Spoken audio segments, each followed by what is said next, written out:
you mentioned about, having fun with Cassius Winston in the locker room and, you got on him. I mean, the fact that you were right in the middle of a crosshairs in the middle of this tournament of a conversation about coaching a player too hard. I mean, now that you're 2 weeks removed from all that, what was that like for you to be in the middle of that conversation, Coach? Rich, it was interesting. It was a 5-second deal on a kid that I've known and recruited for 2 years, and I was amazed how much it got. But then again, I'm ever evolving too, as you are in your job, and I just got to realize it's a different time, different date. So I'll say this. I will never not hold a guy accountable, and never does anything happen that happened once or twice or 3 times. In other words, if a guy misses a class, we don't kill him. We don't run him in the morning. We don't do all that. Now, if he misses 6 or 7 of them, it changes as it would with your own kids. And so there were some things that happened earlier and that nobody's aware of.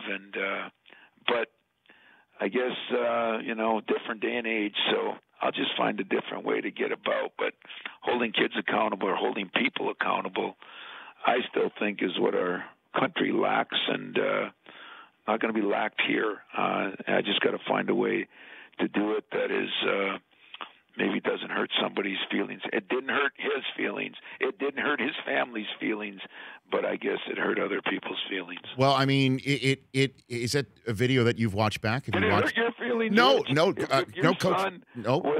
did something wrong in school, what would you do?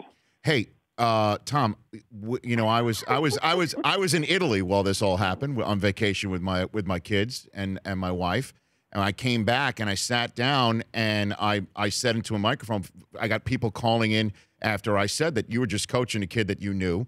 And somebody called in and said to me, what if he did that to your son? And I'm like, if he needed to be held accountable in that manner with a guy that I know he had his best interest in mind, that he was going to call him for the rest of his life and have him on his team for the rest of his life, I'm cool with it. And I'm not just saying that because you're calling in. I think that is. And yet I've got to make adjustments too, Rich. I mean, it is a different time. But the key phrase you just said, what is the relationship like? Does the player know the coach? Does the coach know the player? And like I said, if I had Aaron call you today, it would have been 0. If I had his dad call you today, his dad gave me the line as, I didn't send him there to be pampered. I sent him there to be pushed. I know what it's like to where he wants to get, and I know how hard it is.